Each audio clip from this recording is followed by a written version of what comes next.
Pemirsa, seluruh desa dan kelurahan di Kabupaten Bangli diharapkan membentuk tim siaga rabies atau TISIRA.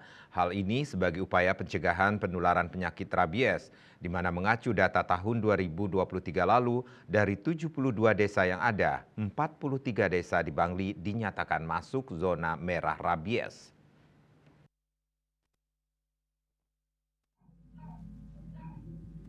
Kepala Dinas Pertanian, Ketahanan Pangan, dan Perikanan PKP Kabupaten Bangli, Wayan Sarmo mengatakan, tahun ini pihaknya masih fokus melakukan pencegahan dan memutus mata rantai penyebaran rabies, di mana dari 43 desa yang masuk zona merah rabies, sebagian besar ada di Kecamatan Kintamani yakni 27 desa.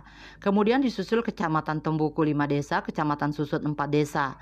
Sarmo mengatakan, penentuan desa yang menyandang zona merah ini berdasarkan temuan kasus rabies.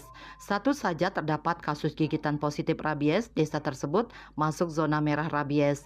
Lebih lanjut disampaikan, untuk menekan kasus rabies di Bangli, pihaknya mendorong semua desa dan kelurahan, yang mana tujuan dibentuknya TISIRA ini untuk membantu pemerintah dalam penanggulangan rabies. TISIRA di desa bisa melibatkan seluruh instansi yang ada di desa seperti Babin Kamtimas, Babinsa, Bidan Desa, Penyuluh KB, dan Penyuluh Pertanian Lapangan PPL, Staf Desa, Kepling, Kewil, dan Pos melaporkan.